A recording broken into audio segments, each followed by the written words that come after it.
Greetings, dear suckers. My name's Joe Bob, and I'm very peeved. Welcome back to Disco Elysium. Been a hard last couple of days for me, but that's what I've got a backlog for. You hopefully won't notice a thing. Last time, a miracle happened, and we were that miracle. Anyway, Klage's passport. Of course it would be here. Carried by the fucking Indian Phasmid. Ta. Alright, before we do that, what was this again? Brother, you've managed to collect yes. all the armor pieces. Too bad it's too late for the big showdown. Ha. Yeah. Don't think this helmet would have helped me anyway. Look down at your wound. I mean, the intimidation factor, if nothing else. It would have looked very impressive. Yeah. Still, you found it all. Now your mortal coil is completely protected. Few cops are this futuristic. I mean, again, not completely protected, given that I don't have the leggings, which would have been, you know, the only thing that would have protected me, naturally. Hang on.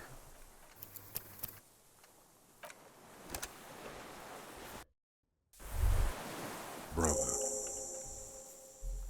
At least my collector's impulse has been satisfied, to the tune of another level up. indeed, you found it all.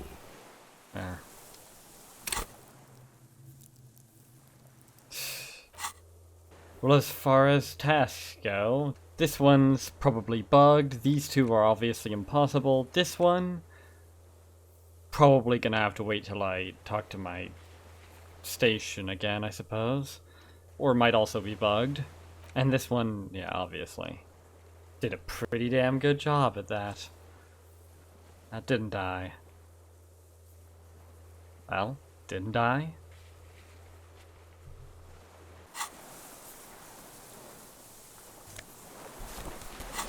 Klage's fucking passport.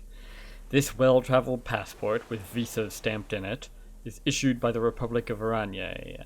You found it in the Phasmid's nest on the island. You can open it for more details. Fairweather T500 helmet. +1 half-light, head is a battering ram. Odd choice for a stat above. -1 suggestion, a fighter, not a lover. This monstrous-looking, bug-eyed ceramic helmet was in the Phasmid's nest. Heh, bug-eyed. It still has some reeds sticking out of it, and it smells of seawater, but it's otherwise wearable, if not exactly comfortable. Putting it on feels scary somehow. Scary? That's odd. Let's see how it all fits.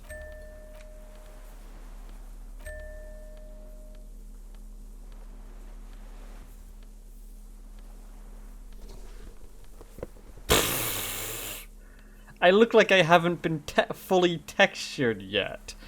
God, this is ugly. Okay, that's enough of that.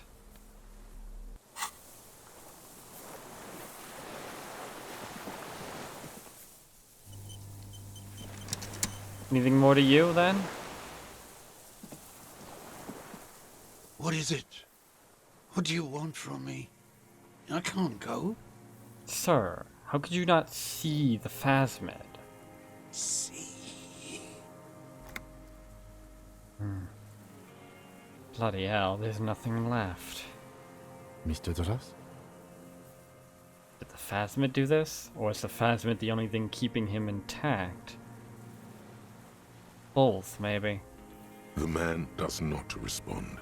He keeps staring, black eyes glazed over and bulging from their sockets. His gap-toothed mouth shaking, with fear and longing.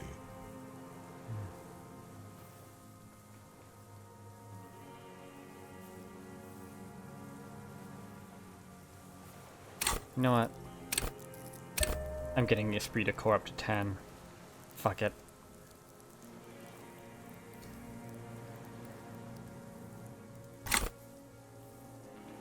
Snap your fingers under his nose. Not the first time I've done that. Let's see if it'll work as well this time. A light shiver passes him, followed by nothing. His hands are trembling, and he breathes slowly. No. He's even more gone than she was. I guess that makes sense. She was off somewhere else. He's nowhere at all. His wits have deserted him, in other words. He's going into some kind of psychomotor immobility. The good news is, this solves our transportation problem, doesn't it, Mr. Dross? The trembling mouth appears to sigh. Does it? Between this and the broken tire he's used for a boat, I think it's safe to leave him here, while we go and get help. It will need to be medical first, I'm afraid. And there it goes. Not much left yet. What has happened to this man? Old age and shock. He looks at him, then you. I think it's the phasmid. Yes, the arrest and the appearance of the phasmid, the combined stress. He looks at you. But you think it's something more than that, don't you? Mayhap, Kim? Mayhap. There's much more. Remember what it said when it spoke.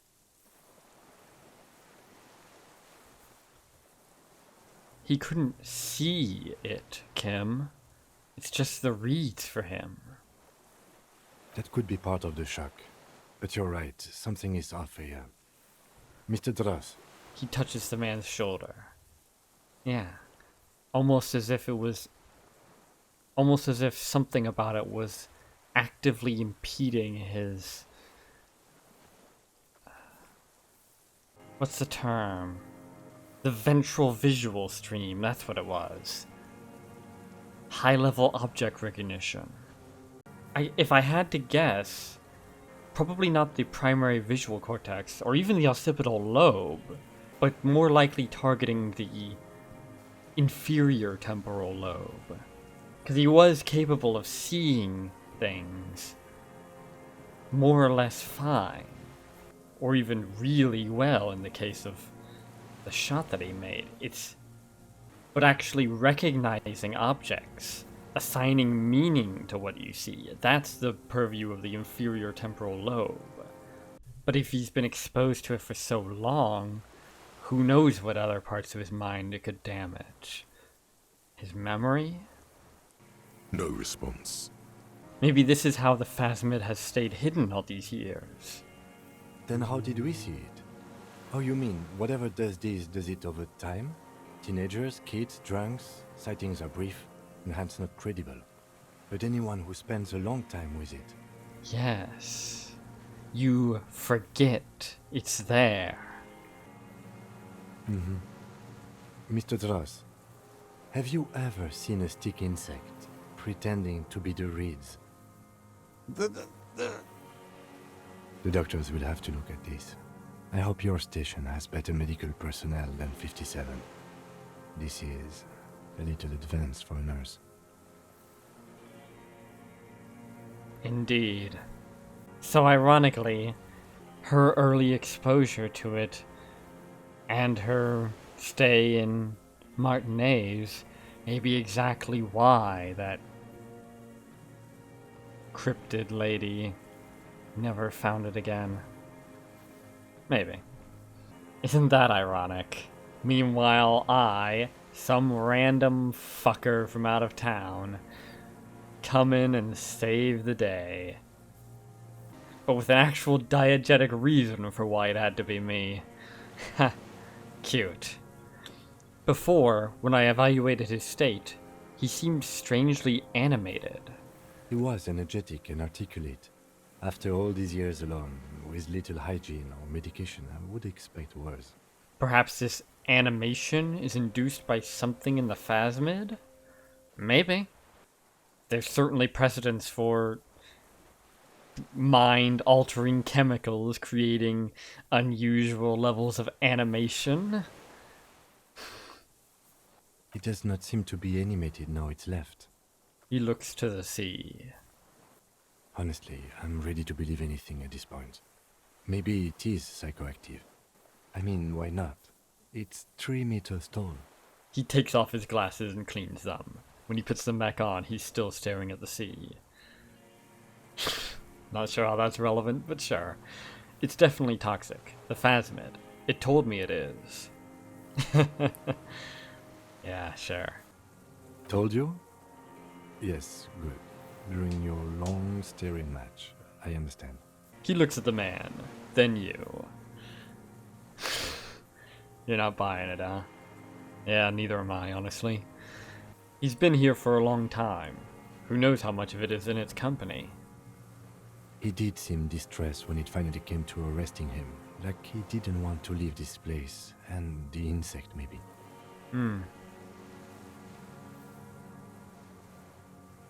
The things he said, they were very odd.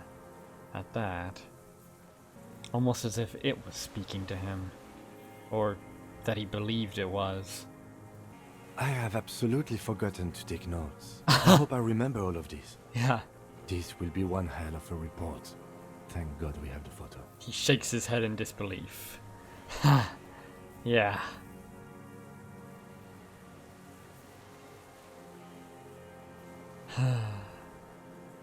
Tut tut tut, Kim. No one would believe you without it. Probably. Well, I don't know about no one. I can think of 2 people who might. We found possibly even 3. We found some things in the phasmid's nest, Mr. Dross. He stares into the reeds. Your words don't stir anything in him. Perhaps you should. Show him the ceramic helmet. Nothing. Just dull staring. Not even rage left, wherever he is. Shit. Did he take the helmet? Or and the phasmid... Did he take the helmet to the island, or did the phasmid? The last embers have gone out. The war is over. Yeah. Yeah. If Kuno kicked it into the sea, as he said he did, the ebb would put it back here. This makes sense. Mr. Dross could have picked it up. Or the phasmid even. If it did, this is incredible. Yeah. I'd completely forgotten Kuno even said that. Show him the Iranian's passport. No reaction. His breathing is slow, and he appears very old all of a sudden. Around 80. Oh, yeah. Let's have a closer look at that after. I think I'll be more useful than him. One can only hope. Show him the detached scope. I lost. You lost it, Mr. Dross? He turns his eyes to the reeds again, as he's done so many times. Beige and white stripes. Beige. You mean beige? He lost the scope. Then it somehow made its way over there.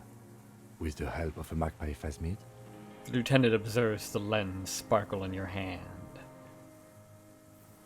Not much light for it to sparkle on, but alright. I guess so.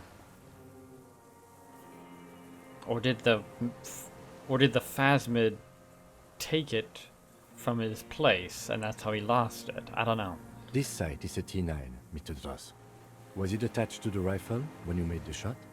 Silence. Not even a sigh. You've gotten all you will out of this poor being. Yeah, poor is right.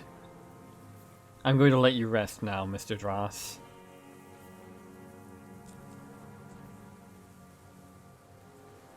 God knows you've needed one. The plastic cape flaps around his face in a gust of wind. His back is slouched and his mouth open. The blacks of his eyes are receding. His pupils are returning to normal.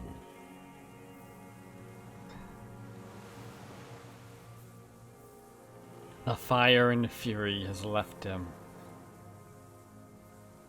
His war is over. Maybe he can be a person again. Hang tight. We should think about getting back to the mainland. To get help. He'll be safe here. If we don't take too long.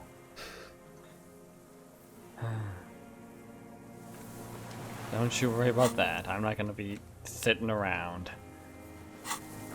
My, look at that time. I've never ever seen it go past 2:30 this whole game. There it goes.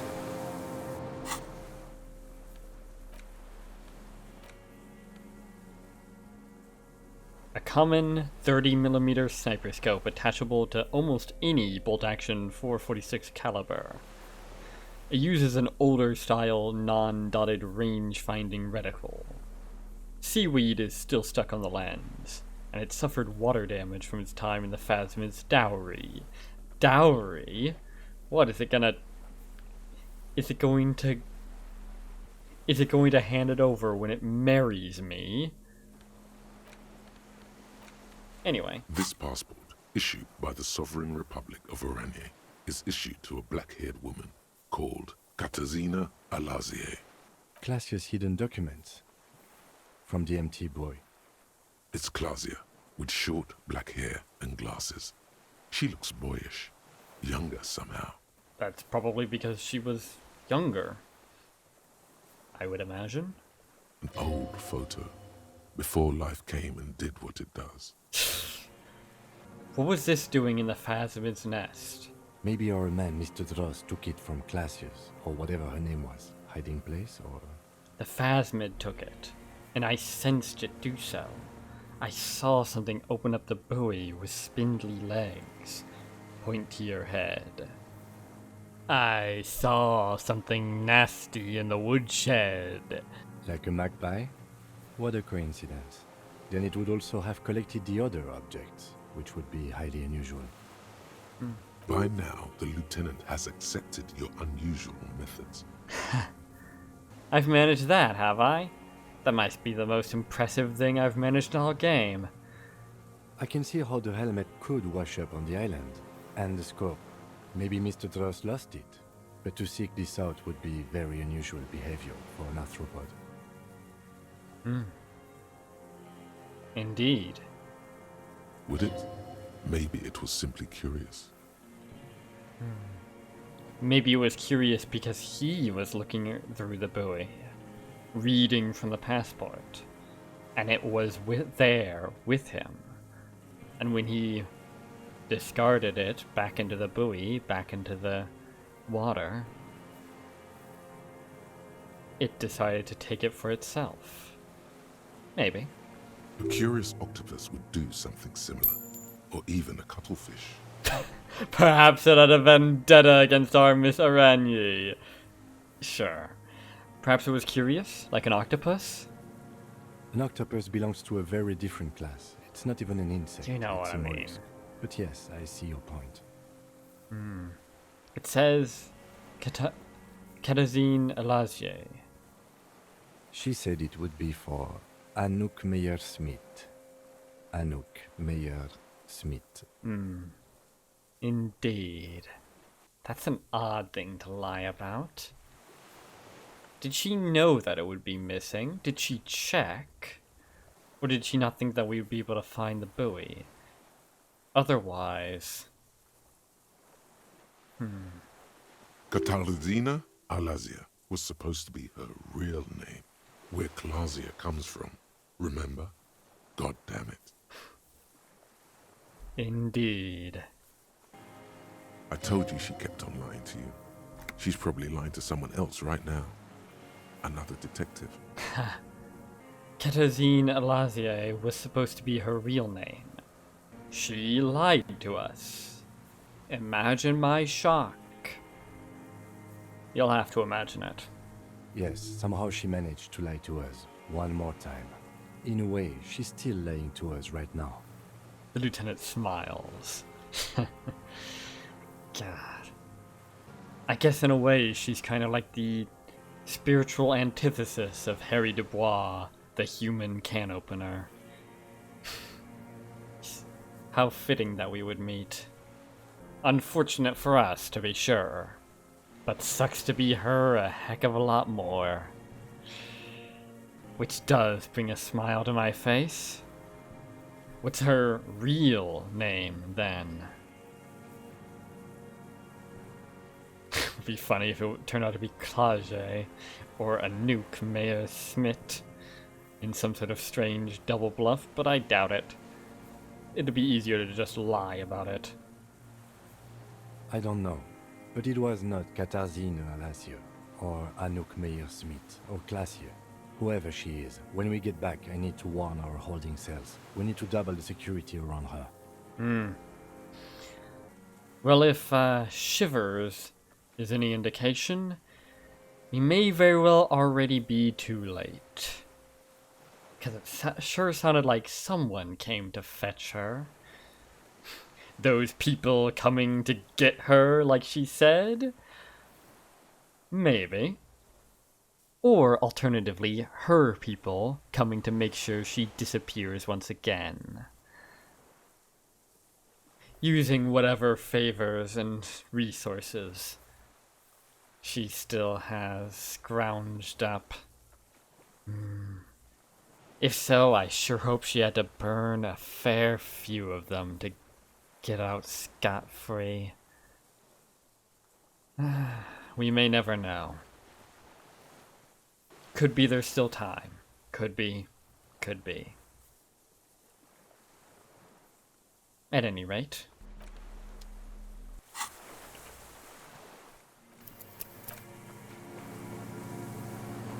Got anything more to say?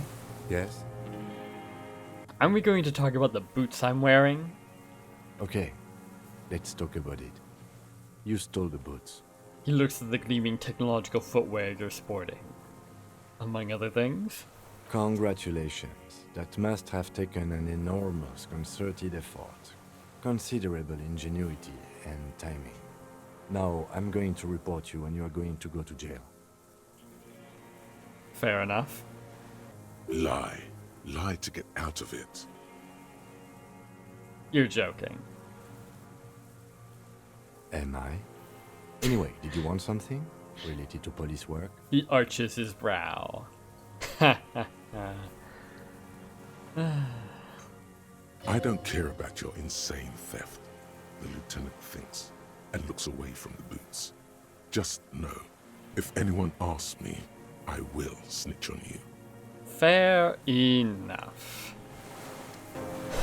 Time to go. We spent a long ass time here already. It'll be good to get back to...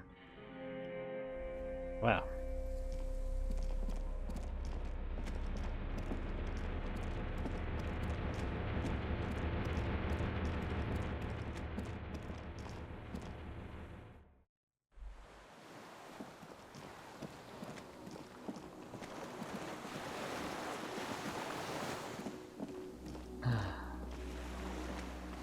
Here we go. The skiff is swaying on the waves by the dock. We gonna be playing Sad FM again? Let's. We are done here. He says, adjusting his glasses as he looks out over the water. Let's. The skiff rocks gently under your weight as you get in. The ride back is uneventful and quiet. Oh good, because the music last time was ass. But for the sound of conversation on the water, there is someone inland waiting for you. Oh, sweet. Oh, a welcome party, huh? Come to see the triumphant return of the conquering hero, huh? Two men and a woman stand on the concrete square of a nameless village, looking at a small yellow boat as it draws closer. The sea is calm. You reach the jetty and climb out of the skiff. Here we are. Any last words? Yes? Nah.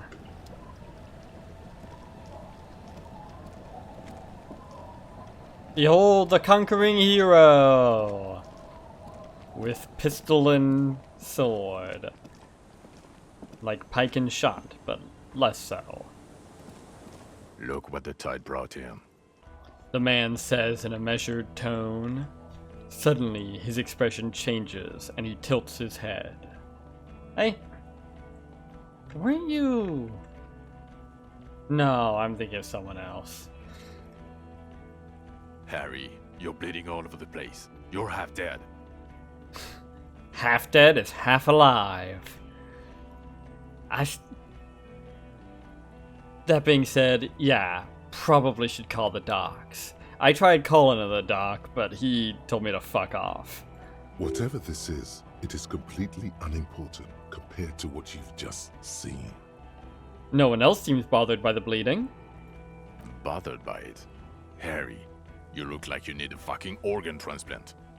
I think I missed all my important organs, at least the ones that won't grow back. Oh, fuck it. Let's not get into that. Forget about all of this. There's a giant... We're not forgetting about anything. Look at you. He points at you with both hands. Who are you people? Hello, I'm Trent Heidelstam. I believe we've met on several occasions. Several. I know we met once. You gave me the Wumpy Dumpy Dom Center thought. That was incredibly profitable. It broke the economy over its knees and gave me a whole bunch of level ups in the process. I'm your goddamn partner, Jean Vicomar, and this is your special task force. He says, gesturing towards his companions. Or what's left of it. Oh. Hi. We, solved the entire case without you. Hope you don't mind. Special Consultant Trent Heidelstam, Battle Officer Judith Minot. Hi. Hi. Fat lot of help you guys were. We've come to scrape what's left of you off the pavement. Kinda already did that.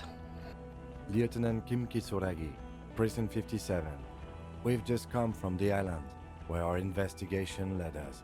He points to the sea fort. Let's not bring up the days that we wasted not going to that lead. The scene is making even him feel as though he has to justify your actions. They can go eat a lemon. I don't gotta justify anything. I solved the goddamn case. I solved a fuck ton of cases. We might need your help with something later. He adds, suddenly regaining his confidence. Yeah. Chin up, Kim. As if he recalled that he's in fact a decorated police lieutenant and not a naughty boy. But this is clearly a departmental matter, so I'm going to leave you to discuss it among yourselves. No, Kim, you gotta have my back. Let's destroy them. I'm not quite certain that's exactly the tone we should be taking for this. Fuck it. It's good to meet you, Lieutenant Kitsuhagi. She says warmly, flashing the lieutenant the tiniest of smiles. As a gesture of no hard feelings for the obliteration we're about to do to this guy, I'm sure you're a perfectly good person and police officer, no doubt. What is this about? Ari, we want to help you. Trent, I believe this is where you come in? Oh, is this an intervention? God. You know, an intervention at its core really is a prank. I don't quite know what I'm doing here. I was asked to participate as an expert. I think I need to manage your expectations a little. I'm at best an enthusiast in cognitive science. My background is in something else entirely. I engage in neurology on a merely theoretical level. In fact, I should probably get going. That's fine. If you're not comfortable here, feel free to leave. Divide and conquer. That's the best way to handle an intervention.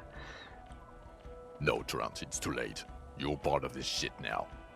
What have you got to say for yourself, shit kid? You gonna let him talk to you like that, Trant? What does he have to say for himself? He left you to catch the bullets. And he has the audacity to yell at me for bleeding everywhere. Shit, kid.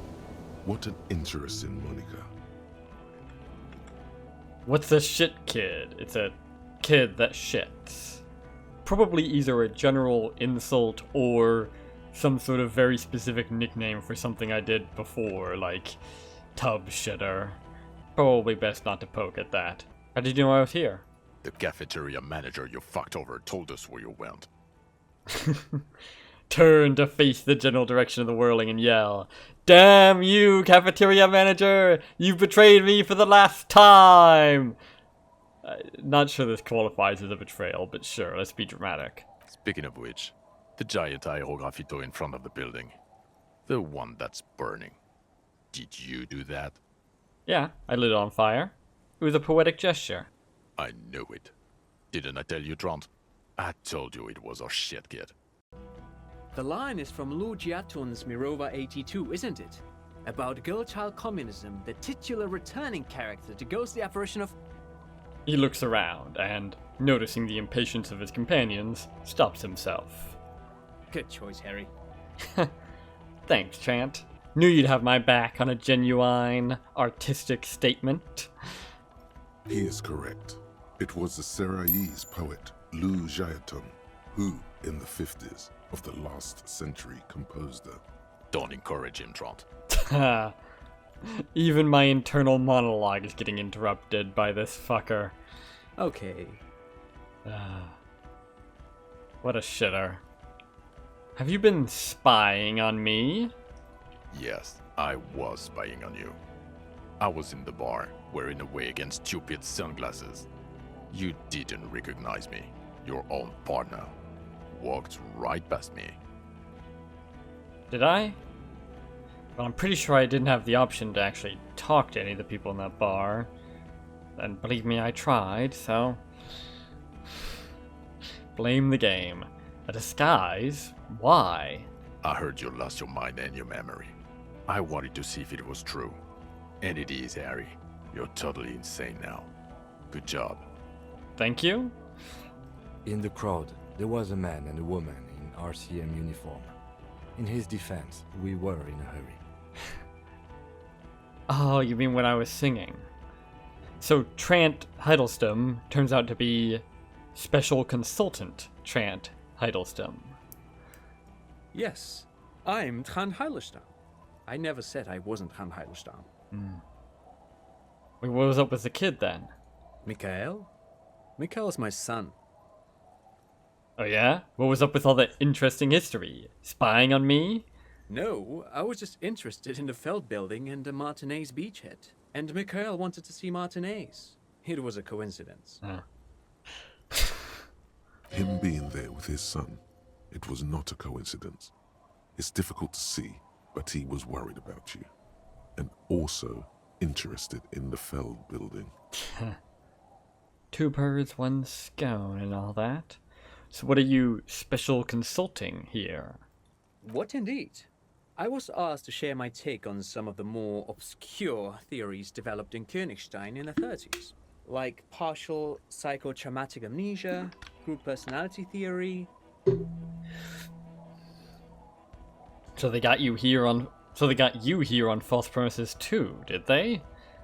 This little intervention is a goddamn clusterfuck. No two ways about it. He's here to see if you're insane. He's smart. Let's move on. I get the feeling that you're doing a voice, man. And you're mostly good at it, but you're not perfect. You mentioned a task force? Yeah, Major Crimes Unit, under Lieutenant Du Bois and Vicomar. Ring any bells? Refresh my memory. Who else is in this? Refresh your memory? It's a goddamn Major Crimes Unit. There's you, me, Jude, Tron fucking Hiddleston, and Guillaume Baby. He stares at you. I'm technically just a civilian advisor. You're here to advise the civilians? Oh, fuck you. You're part of this shit show.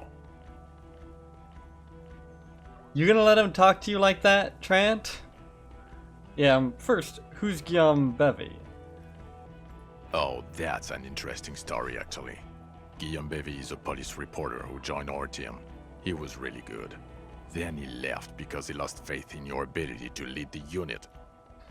Too bad for him. Cause he should see me now. Other people have left too. Good, smart people. People we won't get back. Only me and this really patient patrol officer are still here. And Tron because I'm forcing him to stay. Rude. Is this Guillaume Bevy blonde and partial to sunglasses? Is this Guillaume Bevy blonde with sunglasses? Like you were? See? There. He's getting it. I was impersonating him. Look at me, I'm G. Bevy. It was going to be funny, but then you really did have brain damage. So not so much anymore. Let that be a lesson, not to try to prank people with brain damage.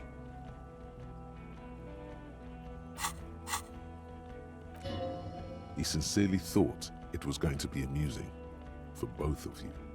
Okay, so what does the unit do? It's a major crimes unit. We clear the desk of cases so Precinct 41 doesn't look like the worst station in town. We are shit tier now, Harry. Because of you. They're your posse, or what remains of it.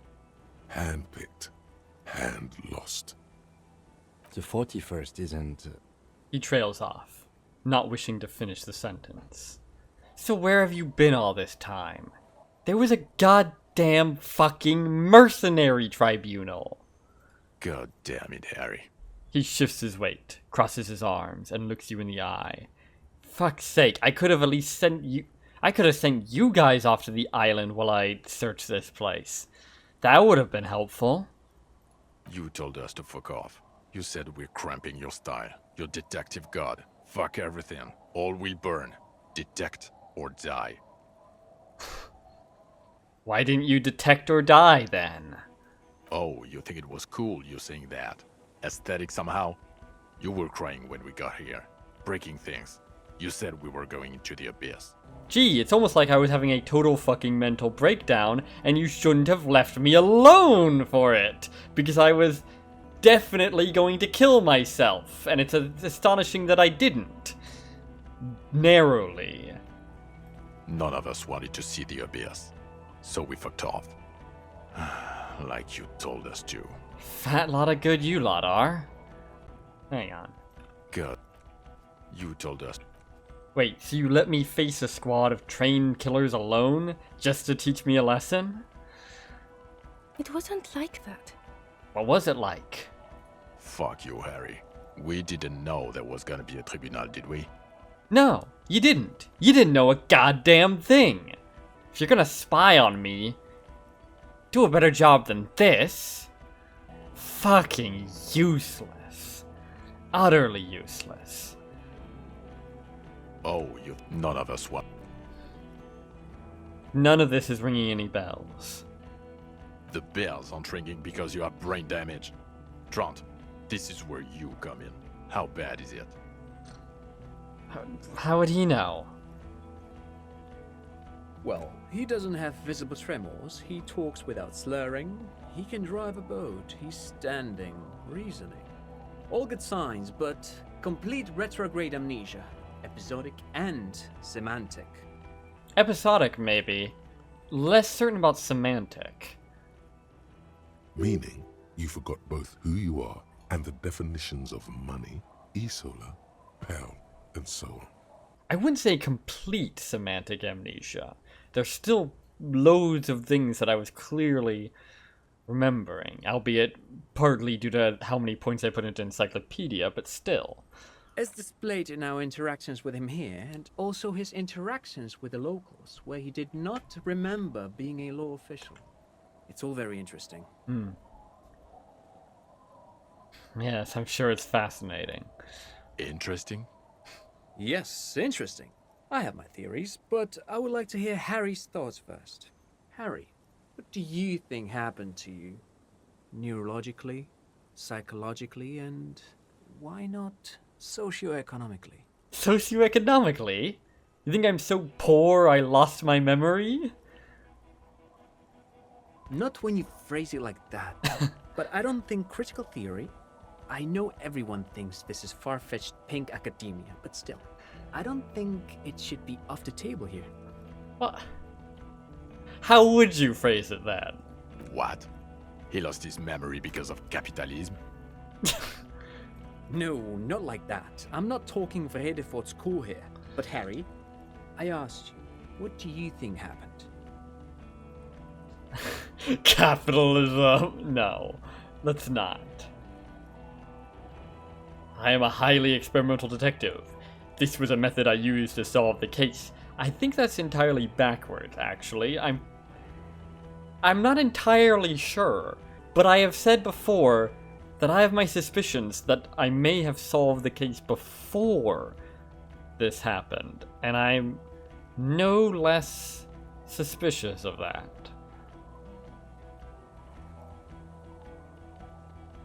Granted, I clearly didn't fully solve it because I probably didn't actually find the deserter, but still.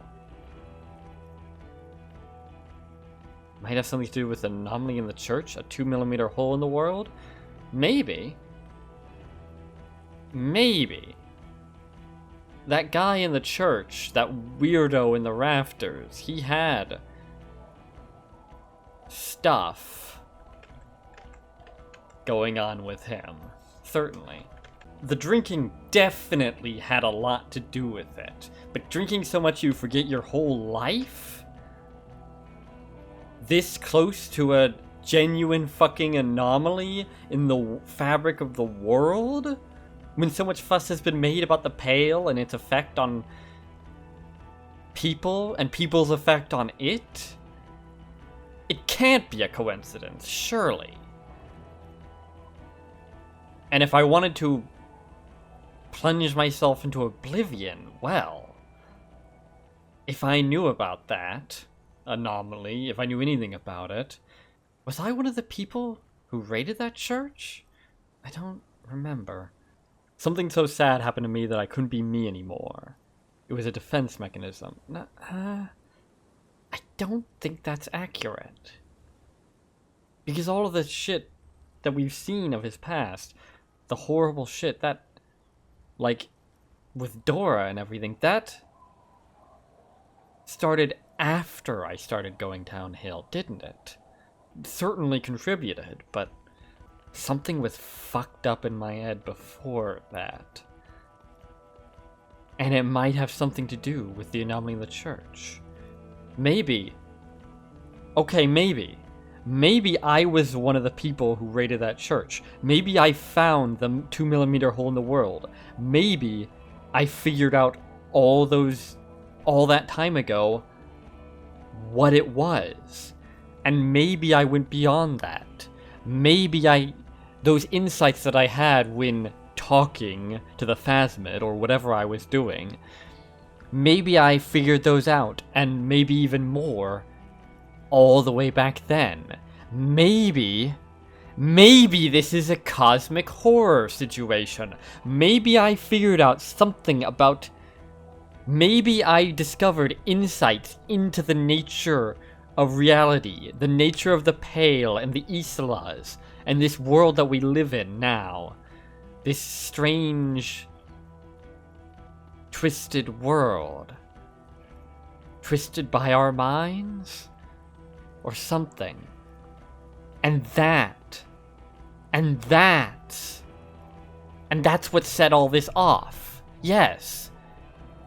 That makes a disturbing amount of sense. I went mad from the revelation, I did. Like a classic Lovecraft protagonist. But not like a classic Lovecraft protagonist. Not entirely. Not really. Because I have, as Dora said, a vast soul. And an insane will, in more ways than one. So for years, decades, a long-ass time, I was still functional, even as my mind was collapsing from the insight. And when I couldn't take it anymore, when I tried to destroy myself. And even that didn't do the job. Even then, I survived. Even then, I clawed my way back to something vaguely functional. Something terrifyingly functional. The indomitable human spirit of Harrier Du Bois. Yes. Yes, that all makes a disturbing amount of sense. This is my grand unifying theory of Harrier Du Bois. Corresponding to the 20-centimeter hole in your brain. Sure. This theory has great symmetry. I see how it folds into itself neatly. Precisely, Satellite Officer Vicmere. It's Martinez. Take this seriously. I suspect there might be something wrong with Martinez. This sounds odd, but I was there. The church on the coast was shaking from an audio-spatial anomaly. It may have been anthroponetic or perhaps related to radio waves. Either way, it was real. I've even put it in my report. You should read it. I do not, however, think it has anything to do with him drinking himself to the point of brain damage. Oh, ye of little faith, Kim. Thank you, Lieutenant Kitsuragi. Just to clarify, I do not think his other anthroponetics are a hoax. Pale produces global phenomena. It's proven. However... Oh. Glad to hear it. What has not been proven is total memory loss after drinking too much Komodo Red. Honestly, I think he's just lying to us. What, you think I pretended to lose all my memory? What, just to spite you? But Detective Vicmere, he has blanked out before. I have? Yes, a couple of times. After some of the more serious benders. One was after the two drunks case. The other when we looked into that mural. Two trunks. That was the unsolvable case, wasn't it? The one where I beat the shit out of that guy. So you don't remember not remembering. Beautiful. There's a certain elegant symmetry to it, yes? The two cases in your ledger. The unsolvable case and the next world mural. Those were recent. Those cases were hard on you. Hard on. Interesting. So at first he dipped his toes into it, prepared. That's where he would have gotten the idea, yes. Practice. And then he used alcohol to get there, so to speak. What do you mean? Well, here's my theory. What if this is an absolutely normal reaction to the world we're living in? What if this is not a significant anomaly at all? Something to be explained, approached as a defect? Look at the sensory input here. He gestures towards the scenery. Look at the ruins, the neon. Listen to the radio, the multitudes, the people. Live here for 40 years. As a police detective, he's like a magnetic reader on the world tape, to borrow a known metaphor. Harry's been pushed flat against it. Total input. Hardwired to the free market. He just needed for its end. I think you're not entirely wrong, Trant, but I think you're looking in the completely wrong direction. Okay, Trent, thank you. That's absolutely meaningless. I'm glad we brought you. Will he or will he not be able to work in the major crimes unit? Is he a crétin now? I want to know that. Well, I solved the case. So there's that. Plus a few others along the way. He's not a cretin, and he is able to do work. If not in his previous leadership role, then as a line detective. Leadership now. I'm ready to lead again. Maybe I wasn't to start with, but with all this... whatever else I can scrounge up in the coming months. Maybe. Certainly I need to get off my feet for the coming months. Taking a hit like that with my low physique, yeah. But I'm ready to lead again. No one even mentioned that. I misphrased my question. It should have been, is he able to put his clothes on and use the body? Or do we need to get him on a disability pension? What now? Now nothing. Now we're just going to stand here. Just stand there.